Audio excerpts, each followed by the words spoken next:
On the edge of Gainesville, Florida, beneath a quiet stretch of forest and farmland, archaeologists began digging into the soil. They weren't expecting to find a stone church. There were no walls rising above the trees, no ruined towers, no obvious monument marking the location. Instead, they found something much easier to miss: dark stains in the earth. And those stains appear to be the remains of wooden posts that had disappeared centuries ago.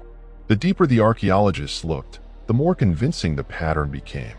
They weren't simply standing in an old Native American village. They may have been standing inside a Spanish mission that had vanished from the landscape more than 300 years earlier. The mission was called San Francisco de Patano, and its story begins with a people who lived in north-central Florida long before Gainesville existed. Because the strangest part of this discovery isn't that archaeologists found an old mission. It's that almost nothing of the mission itself survived. And yet, the ground was still telling its story. Hundreds of years ago, the area around modern Gainesville was home to the Patano, a group belonging to the larger Timucua world. Their villages were part of a landscape of forests, wetlands, fields, and waterways. Then the Spanish arrived.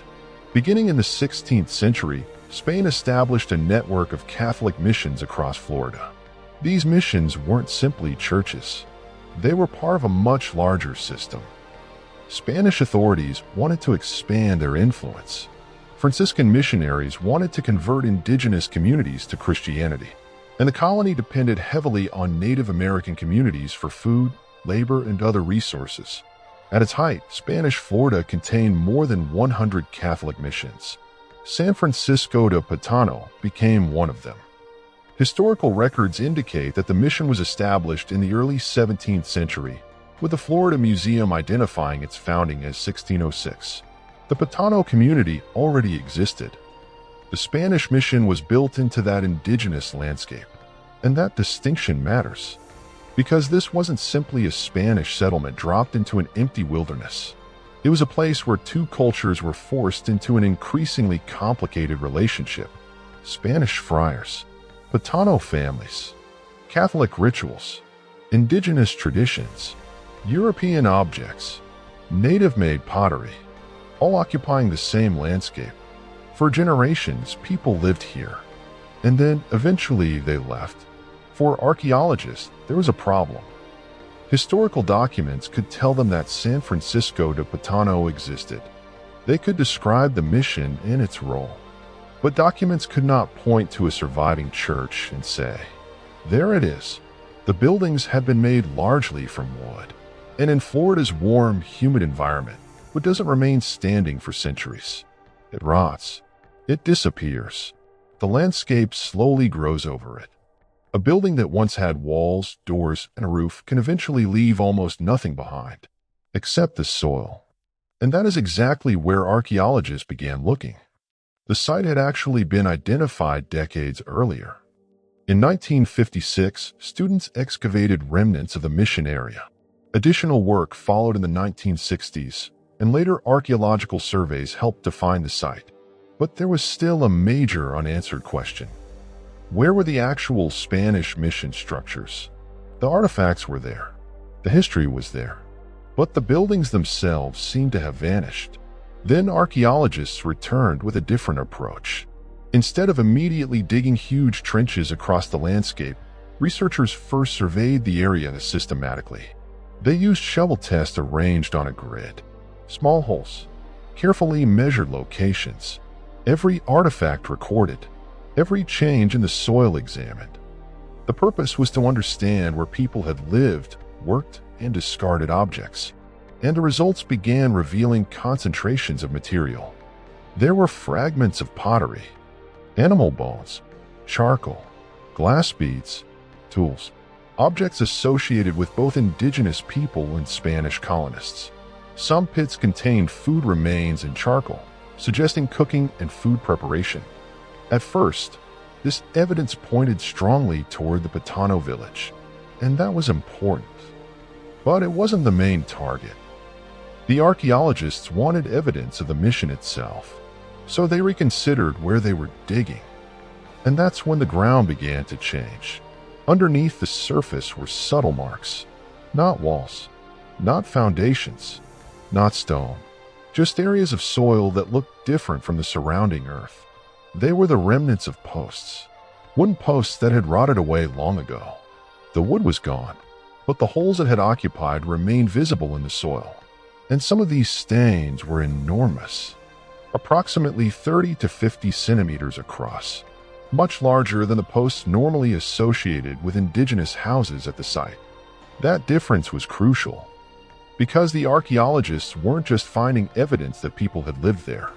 They were finding evidence of a different kind of construction, something larger, something that could belong to the Spanish mission.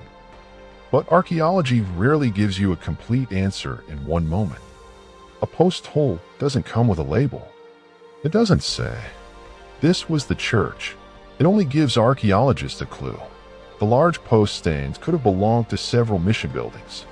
Perhaps the church, perhaps the friar's residence, perhaps the school mentioned in historical records. Researchers also discovered shallow, bowl-shaped areas of clay around some of the post stains. These clay footings may have helped stabilize the posts. They may also have protected them from water or termites. And that detail created another connection. Similar clay construction features have been identified at another Florida mission site, Fig Springs.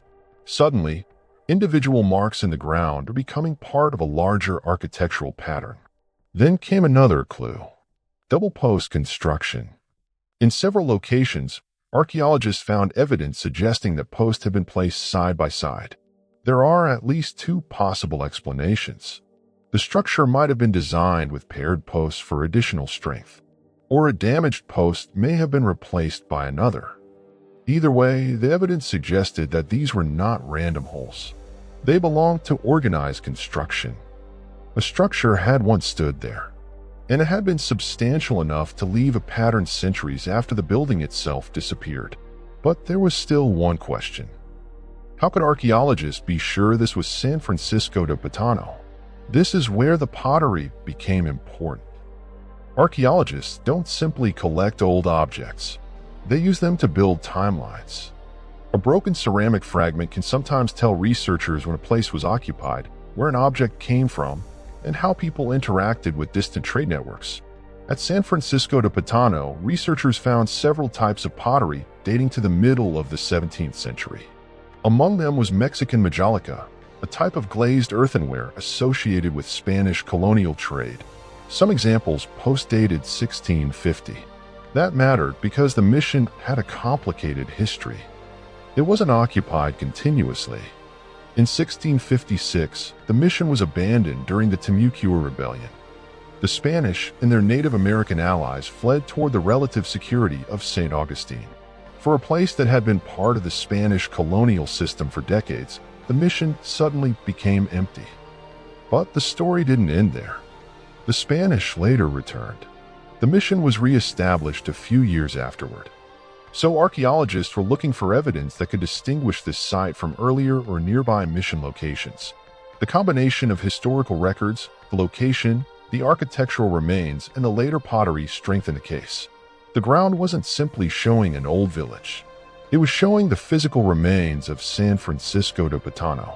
And then the story gets even more interesting. Because this wasn't just a mission where Spanish people lived.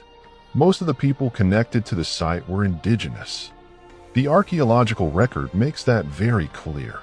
Thousands of artifacts have been recovered from the site since 2006, and the overwhelming majority are pieces of Native American pottery. There are also glass beads, stone tools, iron objects, nails, animal bones, and fragments of Spanish ceramics.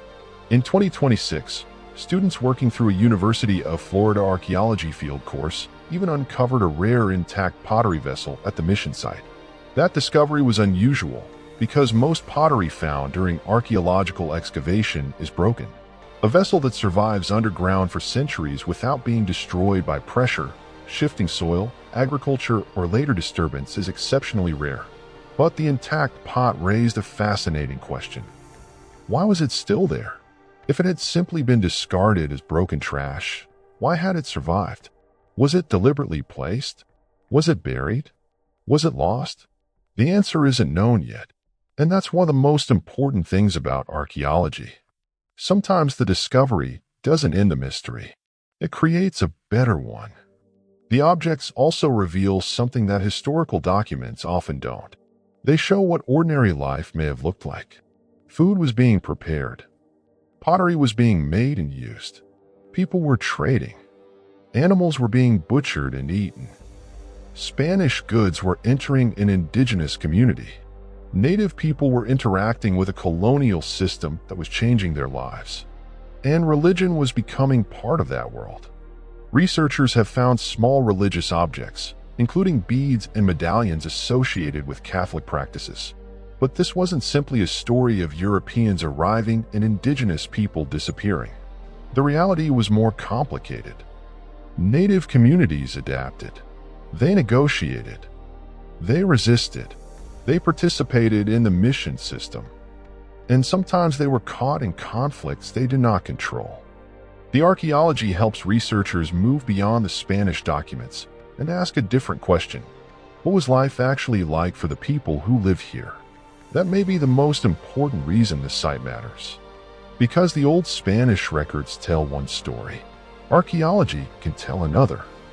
Spanish officials carefully documented their activities, but they often recorded indigenous experiences from a European perspective. Archaeologists can look at the discarded pottery, burned food, tools, house remains, and tiny objects left behind by people who never wrote their own version of events. A fragment of pottery doesn't explain itself, but thousands of fragments found in the right places and associated with the right structures can reveal patterns.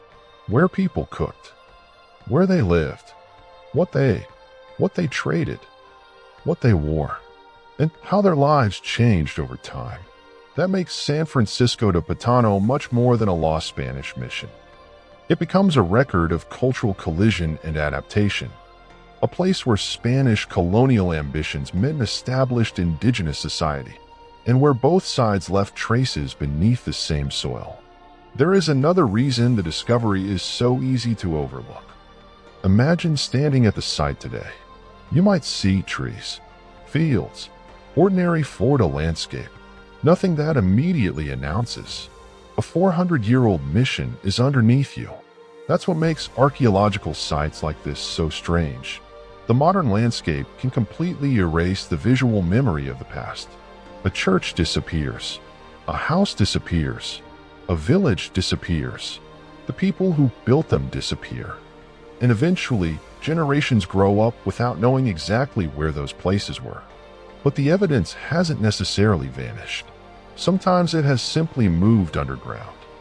A few centimeters of darker soil can preserve the location of a wooden post. A broken ceramic fragment can preserve a trade connection. A small bead can preserve evidence of religious practice. And an intact pot can survive as an object placed into the ground by someone who lived 4 centuries ago. The landscape looks ordinary. The history isn't. Researchers still don't have every answer about San Francisco de Patano.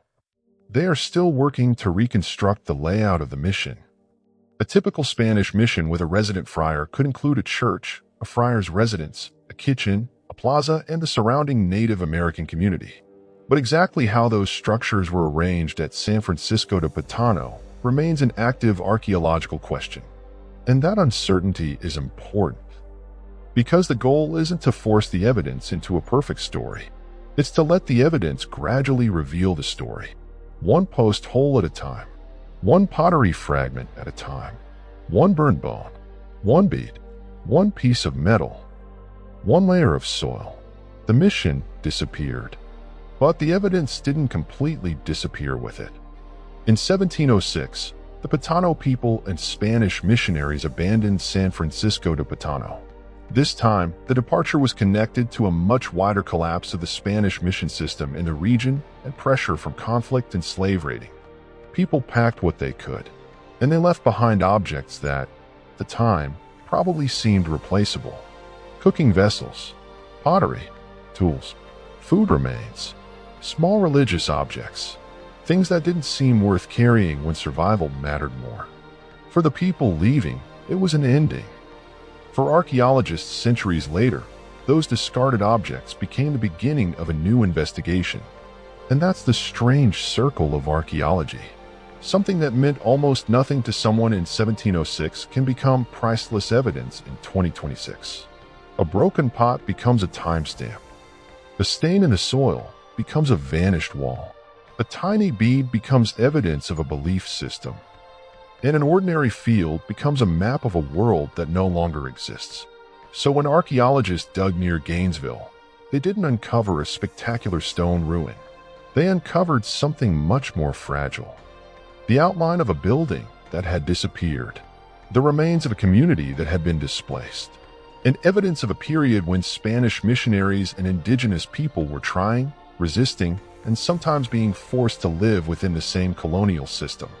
San Francisco de Patano had been lost from the landscape, but it had never completely disappeared. It was waiting beneath the trees, waiting in the pottery, waiting in the charcoal, waiting in the soil stains left behind by wooden posts that had rotted away hundreds of years ago. And perhaps that's the most remarkable thing about this entire discovery. The mission didn't survive because its buildings were strong. It survived because the ground remembered where they stood. For centuries later, archaeologists simply learned how to read it. And somewhere beneath that quiet Florida landscape, the smallest traces of a vanished world are still waiting to be found. If you enjoy stories where ordinary ground turns out to be hiding extraordinary history, subscribe for more.